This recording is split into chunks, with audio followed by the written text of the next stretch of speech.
আসসালামু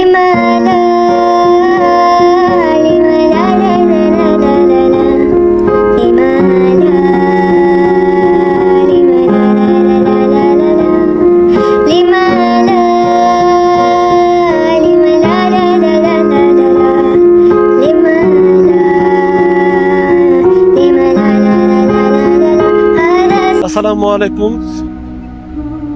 শামীম হাওলাদার। আসলে আজকে দিনটা আমার কাছে খুবই খারাপ লাগে। এখন আজকে কয়েকটা দিন মেন্টালি খুব অসুস্থ হয়ে আছি।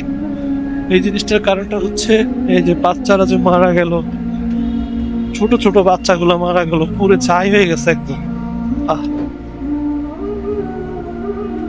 চোখের পানি ধরে রাখা যায় না তাদের এইসব দেখলে।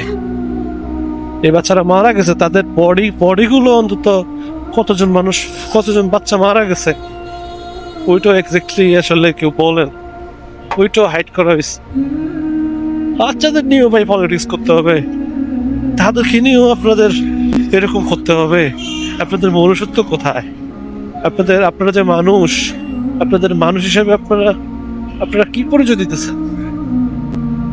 ওইখানে স্টুডেন্টরা বলতেছে 200-র উপরে বাচ্চারা মারা গেছে, আপনারা বলতেছেন 22 জন। এবার চিন্তা করে দেখুন আমাদের মেন্টালিটি কই পর্যায়ে চলে গেছে। একজন শিক্ষক তার ছেলে হারা বলতেছে এই দেশে আর থাকবে না, এই দেশের প্রতি তার ঘৃণা জন্মায় গেছে, এই দেশে সে সেফ না। আমিও তো বলতে পারি যে আমার এই দেশে সেফ মনে হয় না, কখন আমি মারা যাব, কখন মরে যাব, কি জন্য মরে যাব আমি নিজে হয়তো বা জানবো না। এটাই আসলে সত্যি কথা।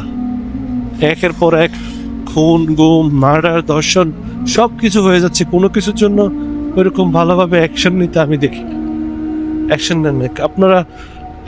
আপনাদেরকে একটা কথা হচ্ছে, যতজন মেয়ে ধর্ষণ হয়েছে আপনারা প্রত্যেকটা মেয়ের নাম জানান, কিন্তু যতজন ধর্ষক গ্রেপ্তার হয়েছে আপনারা কয়েকজন ধর্ষকের নাম জানান। যদি সঠিক বিচার হইতো তাহলে আপনারা অবশ্যই জানতেন যে এই নামের এই একটা ধর্ষক ছিল। তো আজকের কথা ওইটা না, আজকের কথা হচ্ছে মাইলস্টোনের বাচ্চাদের নিয়ে। এই ধরনের মর্মান্তিক ঘটনার জন্য আমি বাংলাদেশের বিমান বাহিনীকে অবশ্যই দায়ী করব, কারণ তাদের একটা পুয়ার মেনটেনেন্স, তাদের এই মেনটেনেন্সের জন্যই এই ধরনের ঘটনাগুলো ঘটছে। অবশ্যই তাদেরকে এটার জন্য জবাবদিহিতা করতে হবে এবং জনসম্মুখে এসে চিফ অফ গভর্নমেন্টকেও বলতে হবে যে কেন তিনি ফান্ডিং চাইছে, তাও এটা জনসম্মুখে এসে কথা বলতে হবে। মাইলস্টোন যেখানে আই থিঙ্ক গত সরকার যিনি চলে গেছে ওনাকে এখানে মানে এত উঁচা বিল্ডিং করার জন্য মেবি নিষেধ করা হয়েছে, তারপরেও তারা কেন এটা করলো নিষেধাজ্ঞা অমান্য করে, তাদেরকেও এই জিনিসটা ভালোভাবে আয়সা জাতির সামনে বলতে হবে, প্রকাশ করতে হবে এবং প্রকাশ্যে এই জিনিসগুলোর জন্য ক্ষমা চাইতে হবে। আদারওয়াইজ আসলে যদি আপনি জবাবদিহিতা না নেন তাইলে দিন শেষে দেখা যাবে তারা এইগুলা করতেই থাকবে, এগুলা করবেই, এ করবে না সে করবে, এরকম হইতেই থাকবে। আসলে কি বলবো, কি বলা যায়? এদেশের মানুষের মেন্টালিটি, এদেশের মানুষের পলিটিক্স এত নোংরা। বাচ্চারা হসপিটালে গেছে, হসপিটালে তো নিচ্ছে পেশেন্টদেরকে, আপনারা এখানে রাজনীতি পলিটিক্যাল পার্টিগুলো নিয়ে চলে গেছেন আপনাদের দেখতে। আপনাদের কে বলছে যাইতে? আপনারা গেলে কি উদ্ধার হয়ে যাবে? অসুস্থ সামাজিক লোক, এদের হাতে আবার দেশ যাবে। এই ধরনের মানুষগুলো যারা পলিটিক্যাল পার্টি, যারা আপনারা হসপিটালে গেছেন দেখতে, আপনাদেরকে কে বলছে? আপনারা 2 দিন পরে যান, আপনারা বিবৃতি দেন, আপনারা নিজে থেকে দুঃখ প্রকাশ করেন, বাসায় থাকেন না, দুঃখ প্রকাশ করেন। আপনি ওখানে যে কি করবেন? সাধারণ মানুষ অলরেডি আপনাদের কাজ করে ফেলছে। আপনারা যেটা করার দরকার সেটা সাধারণ মানুষ নিজ হাতেই করে ফেলে।